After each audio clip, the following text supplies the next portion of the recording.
Hello, women's hockey fans. Welcome to another episode of the Founding Four podcast. We are here kicking off episode 6 of season 3. And this is the perfect 10. The perfect 10, yes, that is referring to the Boston Pride, who are 10-0 to start the 2019-2020 season. They got their 10th win on November 30th. Haven't even played yet in December, but they are at the top of the table. But we'll get into that.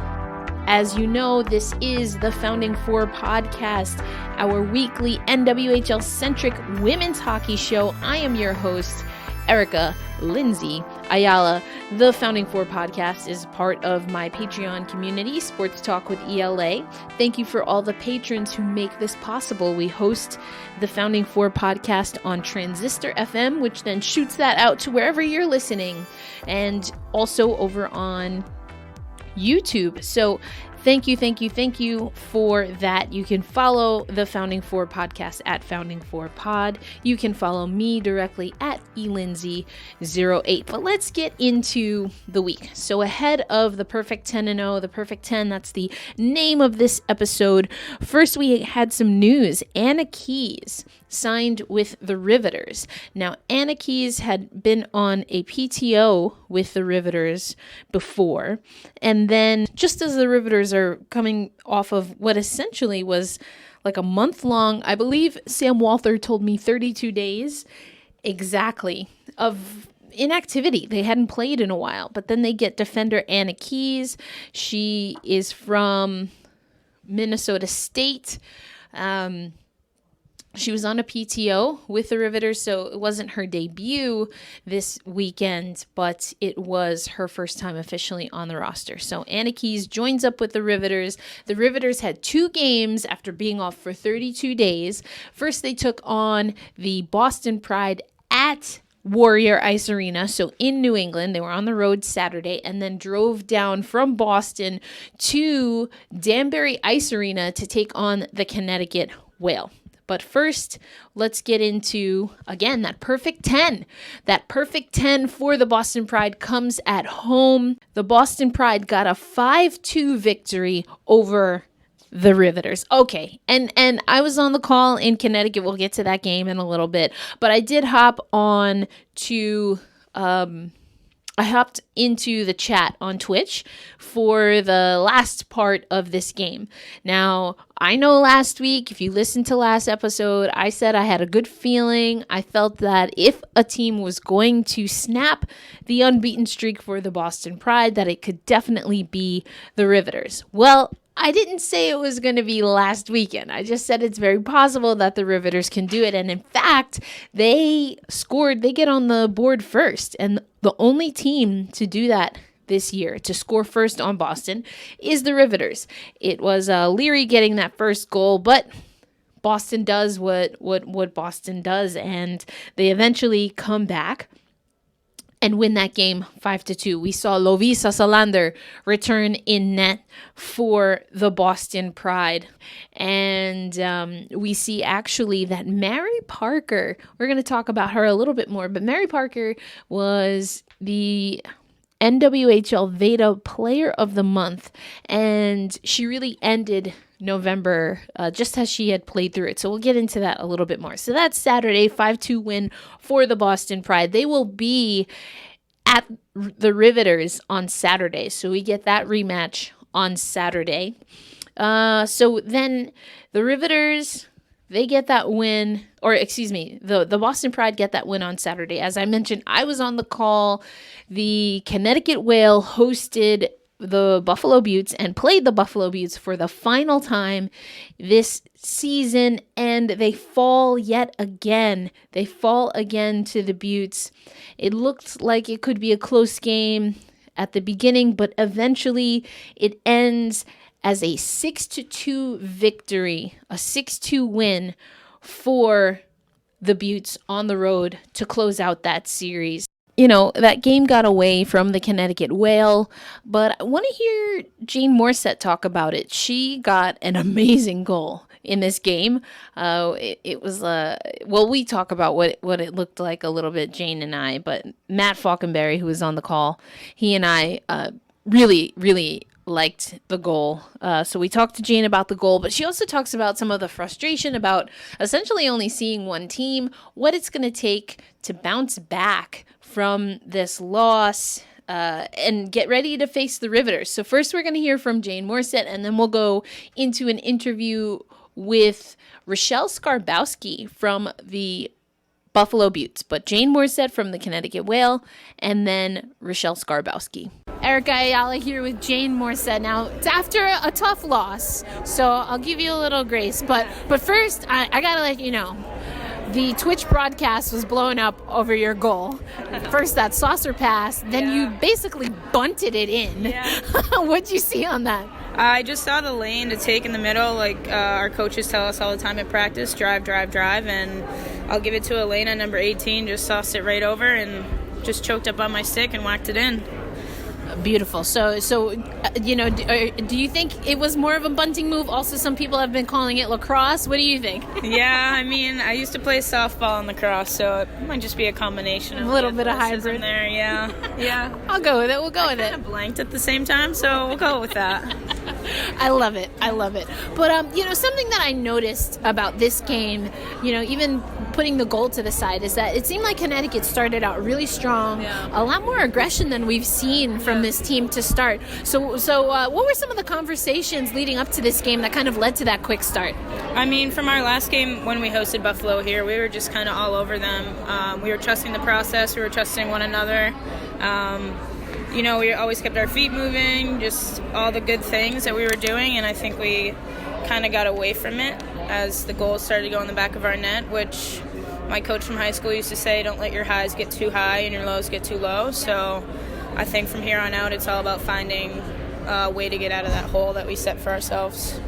Yeah, for sure. I think, when you were playing at your peak today, some of the things that you saw were, though, that not only were you connecting, because there's some pretty crisp passing that you saw, especially on that first power play. Yeah. But you're also being physical. Yeah. And I think that that's something that this Whale team definitely has in the arsenal, but it's not always deployed. Right. How do you think being able to play, a controlled physical game might be able to really open up some of this team?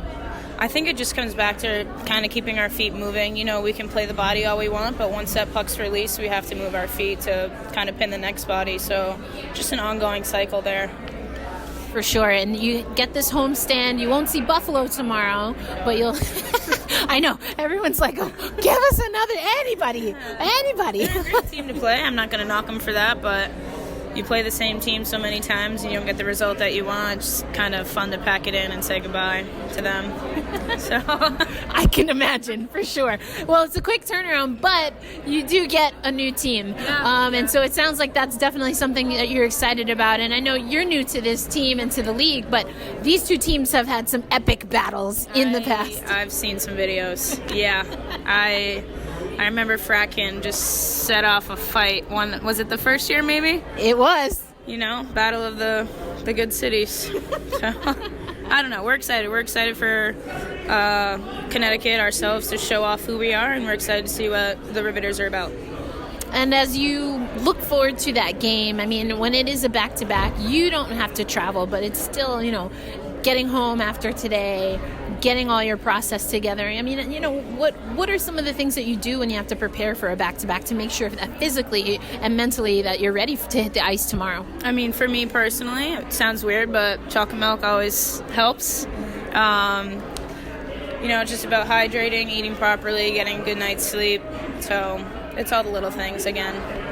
For sure. And it helps that we're not on a bus. Absolutely, for sure. Any other things you want to really see the team be able to focus in on and make sure that you're working on in order to play the type of game that you want to play, regardless of the opponent tomorrow? We talked about it in the locker room with Colton and Laura, our coaches, just finding our identity and sticking to that and trusting the process. I think sometimes, like I said before, we stray away from what we know best and we just let the other team kind of dominate. So I think tomorrow with a fresh start, new team, we're just going to show them what Connecticut Whale is about. Looking forward to it. Thank you, Erica. Nice to meet you so much. Hi fans, Erica Ayala here. Thank you again for listening to the Founding Four podcast. This is an independent run podcast for the first time in its 3-season history, so we appreciate any support that you are able to give to the Founding Four, which is hosted by Transistor FM. The Founding Four podcast lives on Transistor FM, and any contributions, monthly contributions to the Sports Talk with ELA Patreon page go to the upkeep, the monthly upkeep for having our podcast on Transistor FM. If you're not into that Patreon life, you can also head over to @Founding4Pod, and we have a link. You can make a direct donation via PayPal. So thanks again for listening in, and let's get back to the show.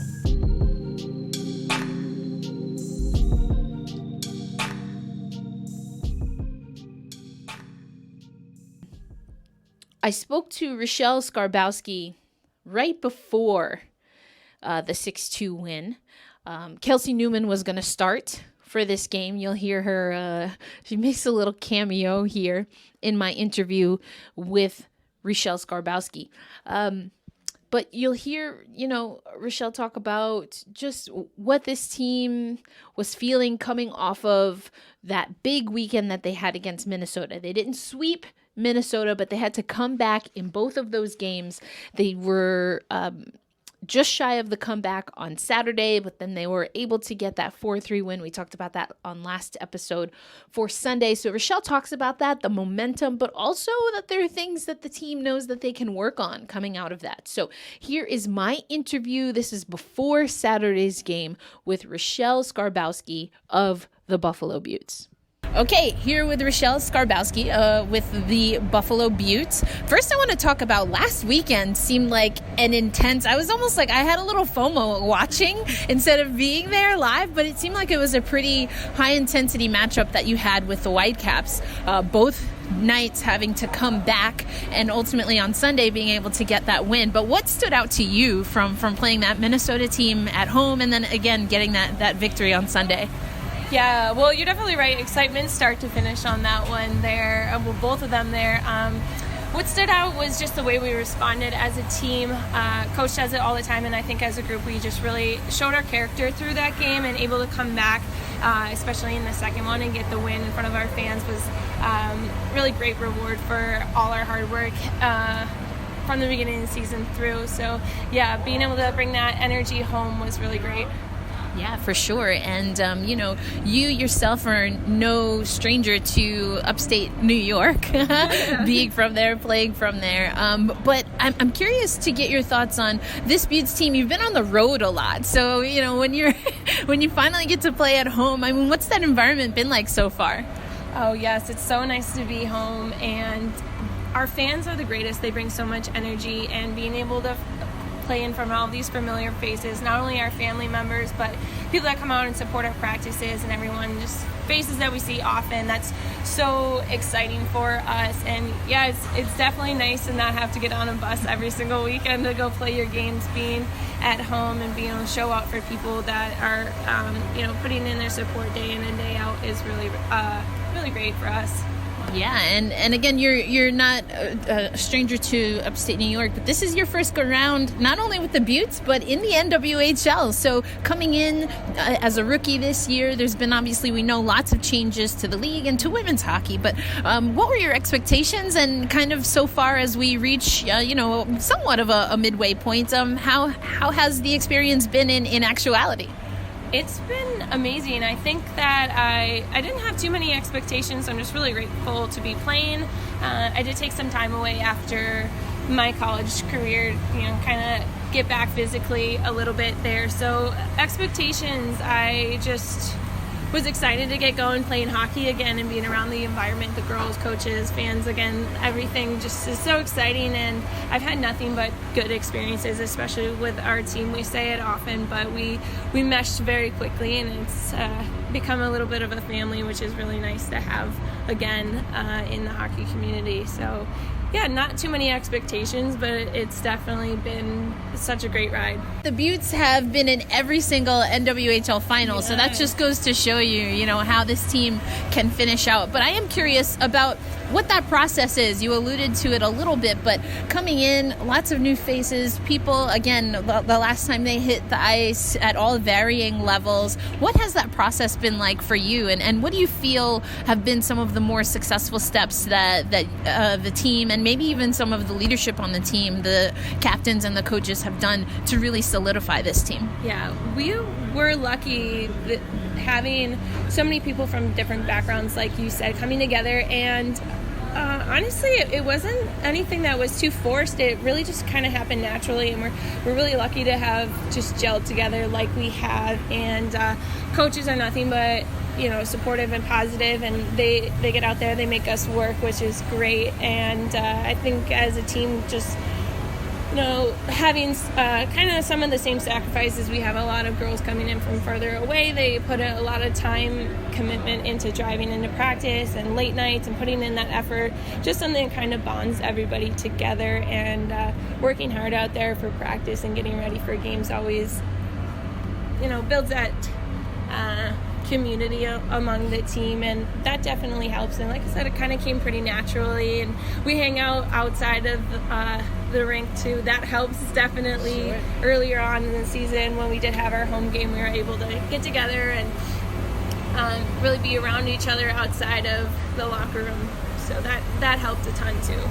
Excellent. And I'm sure there are always personalities that come with every team as you're building it up. So before I get you out of here, we'll have a little bit of fun, and I'll give like a character trait, and then you'll tell me a name on the team that you think best fits that. Okay. All right. So if you had to say, the person coming into the locker room, whether it's practice or especially on game day, that's going to just, pump on the tunes and really get the party started, who's that for this Buttes team? Becky. Yeah. She's always our DJ, always gets it going, so she's such a great character to have. Okay. If the team is maybe not performing the way that they want, again, in practice or in a game, who's that player that's going to come into the locker room, look everyone right in the eye, and just nail it down, get everyone focused again? Our captains are great with that. Can always count on them for a pick-me-up, but I think especially Kirsty sticks out to me as kind of the kick in the butt that you need sometimes, but it's at the perfect time and it gets us going. But yeah, all the captains are really great at that, and bringing the team up when we need it. Kelsey Newman, I know, will get the start today. She started last time you played Connecticut. And I heard that there's a tradition, like a karaoke tradition on the bus that happens. So who would you say, you think that they probably, could hold their own in a karaoke competition? Who do you think has the best pipes on the team? I don't know. We were all pretty memorable on that one, I would say. Brooke put on a pretty good show for hers, and even our GM Mandy, she held her own quite well. So I'd say between those two. All right, and then we'll leave you on this fun one. Who's the player most likely to leave something, their equipment, or who's most likely to leave something and have the whole bus turn around for it? Oh, that's a tough one.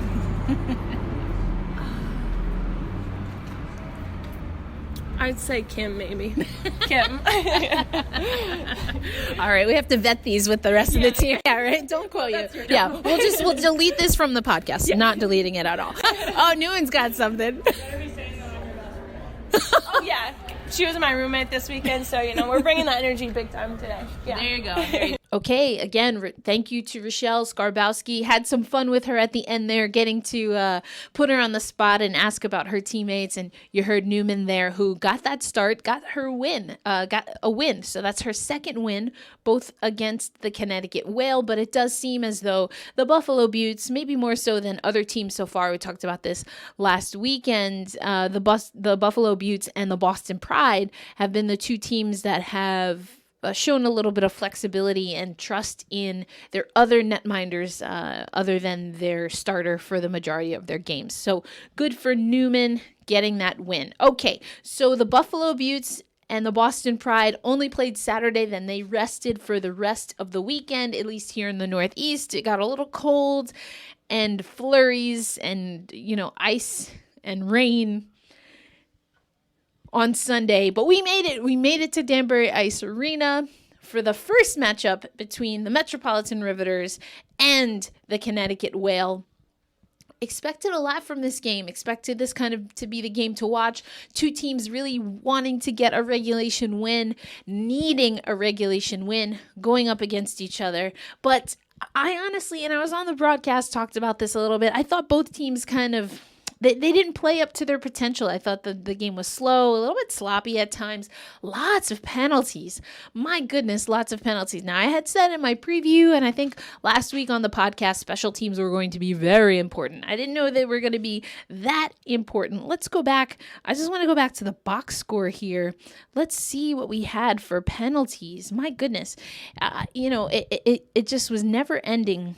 Yeah, we had 1, 2, 3, 4, 5, 6, 7, 8, 9, 10, 11, 12, 13, 14, 15 penalties, including an unsportsmanlike conduct, 10-minute misconduct to Kayla Menigan. Yikes.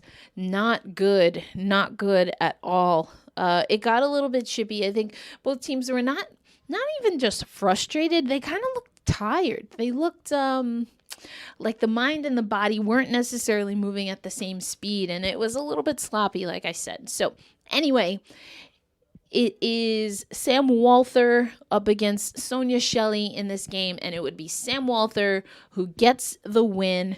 An amazing goal to get things started. Madison Packer just, on the breakaway, able to get past Sonia Shelley, makes a great individual play, gets things started early within the first 5 minutes of the game. Then you see Brooke Baker short-handed. She gets her first professional goal. That's in the third period. So it was 1-0 through the first and the second, and then we get 2 goals in the third period.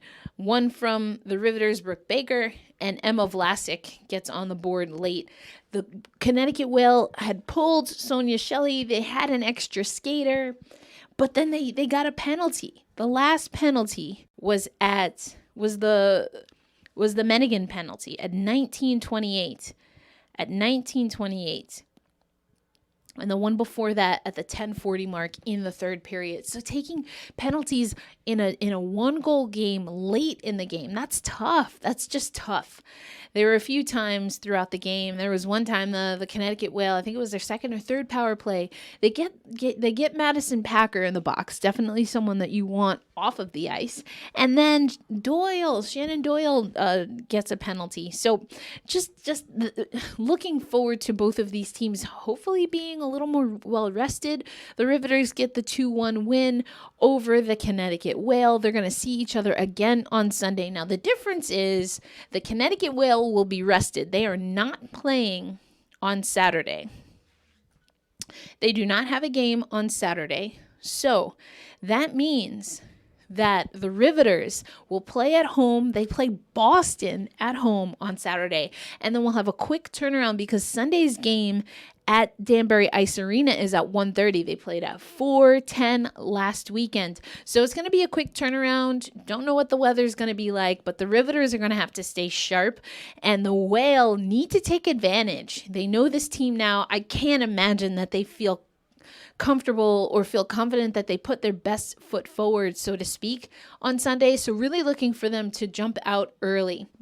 A high-tempo practice is something that we heard Sam Walther and that Evo had talked about last time I went to Riveters practice. I went to Riveters practice Tuesday, very high tempo. So they're trying to get strong legs, trying to get the conditioning up so that when they have these back-to-backs, especially when you have a home game and then you have to go up to Connecticut on the road, that's what the Riveters are trying to do. But let's not have me talk about it. Let's hear from Brooke Baker. She talks a little bit about that goal. She does a great job breaking down what she saw on the goal.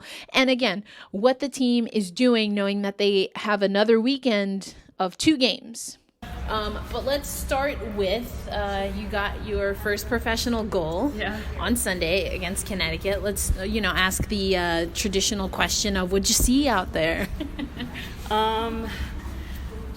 I thought that our team was in a little bit of a slump in the first and second period, and Evo came in the locker room and was just trying to tell us to get our feet under us, and so we can win the period, we win the game. I think Kendall and I went out for the first shift on the PK, or maybe the second shift, and I think her and I just had a lot of momentum going, and her and I have been killing a lot this year together. So, and Kendall was in the corner, and I was like, oh, well, both the players are down there, so I'm going to stay in front of the net, and she just passed it to me, and I saw a 5-hole, and I put it in. And it worked out. Yeah, definitely. Excellent. I do want to talk to you a little bit about what was discussed during that game. It looked like both teams on Sunday were, as you said, trying to get their feet under them. Yeah. The pace was not necessarily at the highest pace that we'd seen from either team. What were some of the things outside of the goal, which you just walked us through, but what was the focus and what was the team really trying to do to make sure you get that win? Because it was a tight game. I think we were all just trying, since we had a month off, like it was hard to get back in 2 games in a row. So that was also our second game, and plus we played Boston first, so that was definitely a bagger game. Yeah. So really the goal was to just everybody do their own job out on the ice and work your hardest and win each period. Yeah, for sure. So we hopped right into your last game, but this is also your first year in the NWHL. Did you have any expectations coming in, and how is being with the Riveters matching up to that so far? For sure. I didn't really know what to expect. I know a couple of my friends that played, but I never really got to chat with them that much about it. And I kind of just went in with an open mind because I knew Kendall and Mal were both playing, which were my former teammates. So that definitely made the transition easier for me to come play in the NWHL. And everybody on the Riveters were so welcome, Kate and Evo helping me out. And it just worked out that I had a good living situation with the Cornines being only 30 minutes from here. So I was really eager to come here and play, and I felt really at home right away. So that was really exciting for me. Yeah, for sure. You mentioned RIT. Well, that's where you went to school, and I did a little research on your bio. You know how they do like that personal bio. Yeah. So there's 2 things that stood out to me that I thought would be fun to chat about. One, especially it's a holiday season, and you said your favorite holiday is Christmas. Why Christmas? Because I think it's because I've been gone on away at school for 4 years, so every time I go home for Christmas, it's the first time I go home, and I get to see everybody, and that makes it that much more special. But just being able to spend time with my family, actually, and this Christmas we're going to Key West, so I'll be with my family on Christmas Day in Key West, and that's my dream because I don't really love snow, but I do love being with my family on Christmas for sure. That's my favorite part. Excellent. All right, I was going to ask you if you have any Christmas traditions, and how are they going to translate in a warmer climate? Yeah, so our Christmas traditions are really just my grandmother comes over at like 7 a.m. and we have breakfast and open presents super early. Even when my brother and I, he's 24, have been older, we always wake up super early and wake up and open our presents. So that's usually our tradition, but I think our tradition this year will probably be like last Christmas we were in Key West again. We just wake up, have a nice breakfast all together as a family, and we'll probably like ride around on the mopeds in Key West and then lay out right next to the ocean. That sounds amazing. Yeah. And then the final thing I wanted to ask you about, I think the question was something about like a historical figure that you'd want to meet. I'll remix it a little bit. If you could bring like 3 people, living or dead, to a dinner party, let's put it in Key West. So you're on the beach having a good time. Who would be 3 people, influential people that you'd want to just kind of, hang out with? Can they be like professional hockey players? Can be whoever you want. I would definitely bring maybe like Sidney Crosby, have a conversation with him. Maybe Packer. I think she's pretty influential. And oh, that's for sure. You might I don't know. I think with those 2 alone would honestly have a good time. That sounds pretty awesome to me. Yeah. I mean, Packers you gotta watch out for her. So, all right. Well, thanks for your time. It was great meeting you. Yeah, you too. Thanks for Brooke Baker, and she also gave us a little bit of a new family tradition. It sounds like her favorite holiday is Christmas. We're just up. The Christmas season is now upon us. The holiday season in general at the end of the year is upon us. And Key West, yes, please. I would like to be somewhere warm for this winter holiday season. Snow's not my thing. But here I am covering ice hockey. Go figure. That makes me laugh all the time. Anyway, thanks to Brooke Baker, and we'll catch Brooke Baker and Jane Morset in action. I'll be on the call this Sunday at Danbury Ice Arena. And if you can't come up to Danbury, which there's a great deal on NWHL tickets, you should check that out. If you can't come to Danbury Ice Arena, then check us out on Twitch TV. I'm known to sing every once in a while. Added bonus, if you come to the games, not only can you witness me singing, but also dancing. So I'm not saying that I'm not telling you how to spend your money, but also it's a good time. It's a good time. All right. So again, just the breakdown in case you missed it is on Saturday, December 7th, the Metropolitan Riveters host the Boston Pride for the second time this season. That's going to be at Pro Skate in New Jersey. 7 p.m. is the puck drop. And also, the Riveters are hosting a toy drive. So if you are coming and you're able to bring an unwrapped present, a holiday toy, the Riveters would appreciate that for their toy drive. Then on Sunday, December 8th, we have the Riveters heading up to Danbury once again to take on the Connecticut Whale. That's a 1:30 p.m. start. These are the only teams. So yet again, we have an all Founding Four weekend. The Buffalo Beauts are not playing this weekend. They're also, of course, the fourth member of that Founding Four, but neither are the Minnesota Whitecaps, the expansion team that joined up last year. Also happened to win their first title last season. So that's what we got there. Mentioned Sam Walther. She is the NWHL Veda Player of the Week. She made 38 saves against Boston on Saturday, and then another 33 shots she faced against Connecticut on Sunday. On Sunday in particular, that was not a great game overall for either team, as I've mentioned. I feel like I'm saying that a lot, but honestly, it looked true. It looked to be true. I got to tell the truth. It hurts, but I got to tell the truth. Neither team looked particularly sharp, so the fact that Sam Walther and Sonia Shelley were able to really do their thing. That was important to both teams. But we're going to talk about Sam. She's the Player of the Week. She was able to put out 7 consecutive power plays. As I mentioned, lots of penalties. So she was able to put up goose eggs, zeros, for the Connecticut Whale, or she was able to keep the Connecticut Whale off the board on 7 power play opportunities. And then almost was very close to a shutout. I know a lot of folks in the Twitch chat were getting on me for the broadcaster's jinx. I said last week, I don't believe in jinxes. These players, the defenders are elite defenders. The scorers and forwards are elite scorers and forwards. I'm not taking credit for anything that they do successfully to help their team win. So that's how I feel about the broadcaster jinx. But Walther does not get the shutout, but she gets the win. And over on the weekend, she had a .922 save percentage and has had at least, and 33 is definitely least, at least 33 saves in all of her last 5 starts per the NWHL press release. All right. So not only do we get a Player of the Week, but because last Saturday was November 30th, we're officially in December right now, we also get a Player of the Month. This is the first year that the NWHL is doing Player of the Month. In October, it was McKenna Brand. In November, it is Mary Parker. My goodness, Mary Parker. Let's just talk about this. So as we mentioned, this is the perfect 10 episode, 10-0 for the Boston Pride. Mary Parker has scored 6 goals and earned a primary assist in the last 3 games. In her 3 games in the month of November, 6 goals, including a hat trick. She got a hat trick last time I was up with Sam Fryman on the call at Warrior Ice Arena.